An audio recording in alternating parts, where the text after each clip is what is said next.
राधे दोस्तों, कैसे हैं आप सभी। मैं बिहार की बेटी, झारखंड की बहू सीमा आप सबों का मम्मास ब्लॉग में बहुत बहुत स्वागत करती हूँ। दोस्तों, इसके पहले एपिसोड में मैंने आप लोगों को बताया था कि श्री कृष्ण के जन्मोत्सव यानी जन्माष्टमी किस दिन है।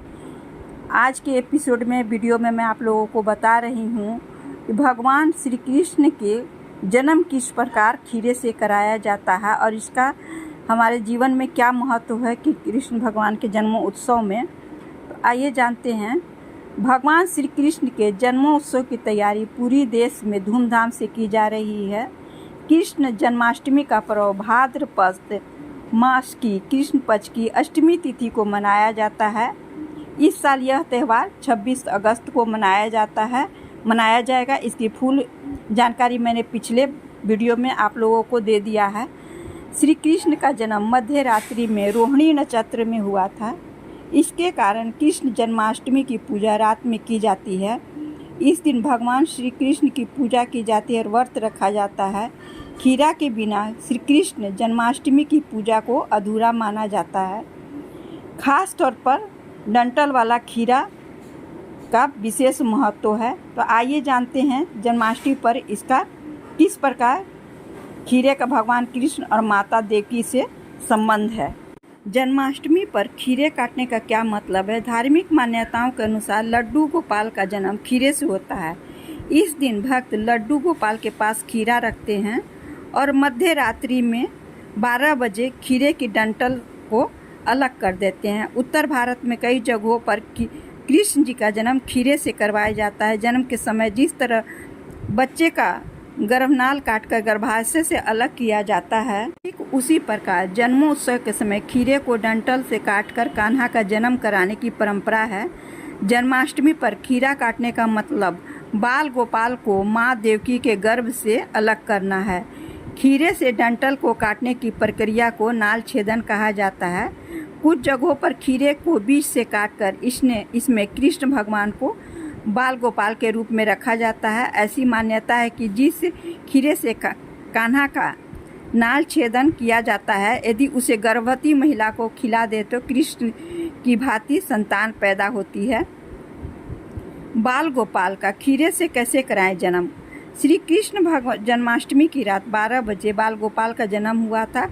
तो ठीक उसी वक्त खीरे की डंठल को एक सिक्के से काटकर कान्हा का जन्म कराएं। इसके बाद शंख बजाकर बाल गोपाल की आने की खुशियां बनाएं और फिर विधिवत बांके बिहारी की पूजा करें। भोग में पंजीरी और चरणामृत के साथ ही खीरा जरूर चढ़ाएं और तुलसी पत्ता तो अवश्य ही जरूर चढ़ाना चाहिए। कृष्ण का प्रिय भोग क्या है। जन्माष्टमी के दिन भगवान श्री कृष्ण को धनिया पंजीरी का भोग जरूर लगाएं। माखन और मिश्री प्रभु कृष्ण को बहुत प्रिय है। ऐसी मान्यता है कि श्री कृष्ण अपने बाल रूप में चुराकर माखन और मिश्री खाते थे। ऐसे में आप अगर घर पर बने हुए माखन का भोग उन्हें लगा सकते हैं। श्रीखंड ये गुजरात की काफ़ी प्रसिद्ध डिश है, ये भी आप चढ़ा सकते हैं। इसे बनाकर आप छोटे से कान्हा को भोग लगा सकते हैं।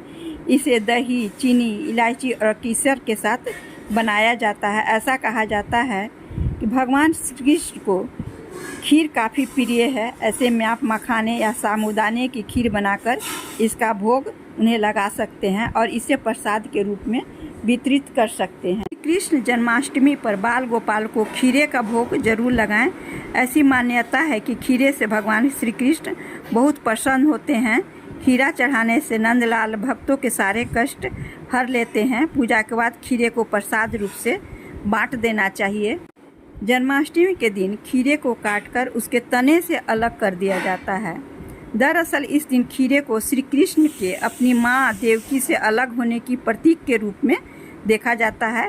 कई जगहों पर जन्माष्टमी पर खीरे काटने की प्रक्रिया को नल छेदन के नाम से भी जाना जाता है। इस दिन लड्डू गोपाल को विशेष तरीके से सजाया जाता है। साथ ही कई प्रकार के भोग भी उन्हें अर्पित किए जाते हैं। जन्माष्टमी की पूजा में खीरा बहुत महत्वपूर्ण माना जाता है। कहा जाता है कि इसके बिना यह पूजा अधूरी होती है। जन्माष्टमी पर विशेष खीरा काटने की परंपरा है। ऐसा माना जाता है कि जन्माष्टमी के मौके पर कान्हा की पूजा में हल्के डंठल और पत्तियों वाले खीरे का ही प्रयोग करना चाहिए। और रात को जैसे ही 12 बजे वैसे ही खीरे के तने को एक सिक्के से काटा जाता है और कृष्ण भगवान का जन्म कराया जाता है। ऐसी मान्यता है कि खीरे का भोग लगाने से भगवान श्री कृष्ण बहुत खुश होते हैं और अपने भक्तों को सारे दुख कष्ट हर लेते हैं। मान्यता है कि जिस खीरे से नंदलाल का नाल छेदन किया जाता है, अगर उस खीरे के बाद किसी गर्भवती महिला को खिला दिया जाए तो श्री कृष्ण की तरह ही नटखट संतान पैदा होती है। भगवान कृष्ण को ये 5 चीज़ों का भोग अवश्य लगाएं जिससे भगवान कृष्ण अति प्रसन्न होते हैं। तो सबसे पहला है माखन मिश्री, दूसरा है धनिया की पंजीरी, खीरा खीर, पंचामृत खीरा, और ये 5 चीज़ों का आप अवश्य ही तुलसी, दही, गंगाजल और शहद मिलाकर पंचामृत तैयार किया जाता है, जो जिसे को ज़रूर ही भगवान को चढ़ाना चाहिए और इनके बिना भगवान की पूजा अधूरी मानी जाती है। मैंने श्री कृष्ण के जन्मदिन की पूरी जानकारी आप लोगों के साथ शेयर कर दिया है। तो यदि वीडियो अच्छी लगी हो तो प्लीज़ लाइक, शेयर और सब्सक्राइब अवश्य कीजिएगा और जितना हो सके अपने दोस्तों में, रिश्तेदारों में से ज़्यादा शेयर कीजिएगा। धन्यवाद।